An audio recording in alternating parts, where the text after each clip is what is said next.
There are loads of signs in the farm just now of spring being just around the corner. Let's go and see what we can find. These little delicate flowers are actually little miniature irises growing in the herbaceous border around the farm. And after just 2 days, they've come out and put quite a show on.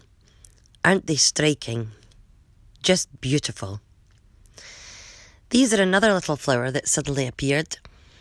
These are similar to a snowdrop, but they're actually called snowflakes. The daffodils are starting to come up now as well. They're standing tall and proud. You can just see the flower beginning to appear at the top there, hidden safely amongst the leaves of the daffodil. These are ones that are just poking up through. The bees who are waking up from hibernation soon will be glad to see the flowers on the borage have come out. The other little hyacinth bulbs are just poking up through the surface of the soil just now. The primroses have started to come out now too. These ones are just the little buds at the moment, but as you can see, the flowers are carefully unfolding. These are lining the bankings at the farm already. These ones round the back are fully out now. Aren't they really pretty little flowers? There's also crocuses bravely poking through the lawn at the moment too. A lovely splash of colour. Lots of trees are evident of little buds already coming out, as well as leaves poking out the ends. Have a look around where you live and see if you can see any buds on the trees yet. The spiky hawthorn we're used to has also begun to develop the little buds down its branches and twigs. There's many more trees with buds appearing already. Lovely. The catkins have already come out. If you sugar them, they let off pollen. So obviously in spring the birds are starting to make their little nests.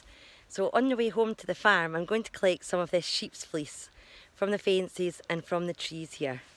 And this can be stuffed inside the bird feeders and hung up, and the birds will come along and then start to use this to line their wee nests to make them nice and cosy and warm. So I've got my bird feeder that we're going to stuff lots of fluffy things in. We'll hang this up, the wee birds can come and help themselves to some nice nest lining. All along the fences where the sheep are, there's little bits of fleece attached to the wire. All I've got to do is pluck it all off. So it doesn't have to just be fleece from the sheep that you put in your wee feeder. You could also find some wee soft feathers, or some dog hair from your wee dog if you've been brushing it, cat hair if you've got a cat, or the hair from your own hairbrush. Anything nice and soft and comfortable for the wee birds, you can stick in your wee bird feeder. So in springtime, you begin to hear the sound of lots and lots of little birds singing. There are lots of different types of birds and they all have a different song. I thought I'd take you now round the back, let you listen to some of their songs. Come on!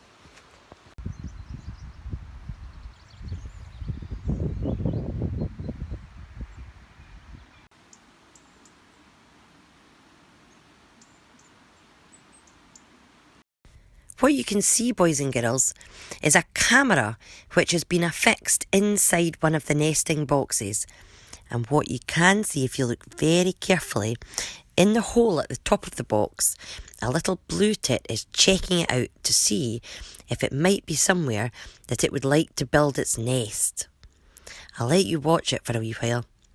It's having a wee keek in, and then flies off, and then comes back again. We're really hoping that this little blue tit decides to build its nest in here, and then we can watch carefully throughout the rest of spring and into summer and see what develops inside. Very exciting.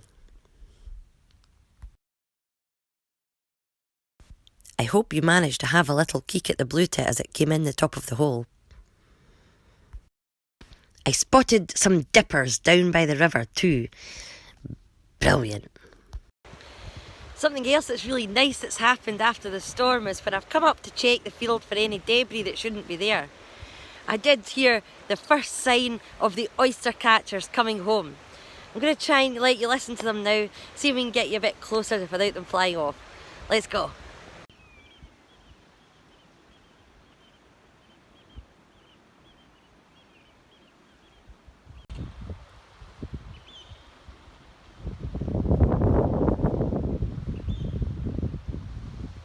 And here is our exciting visitor, come home once again to the farm.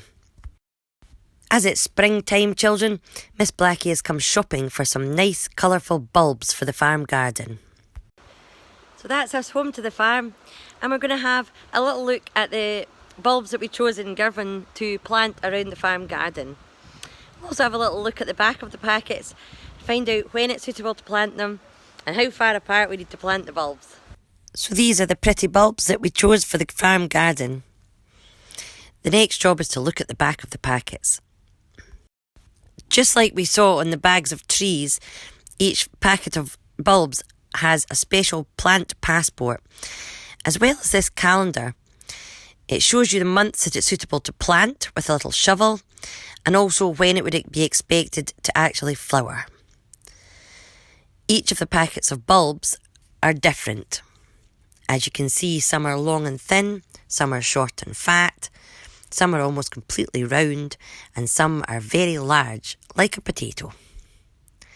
A cheeky wee thrush has been busy gobbling up the snails, as you can see, and left behind the snail shells for us to discover.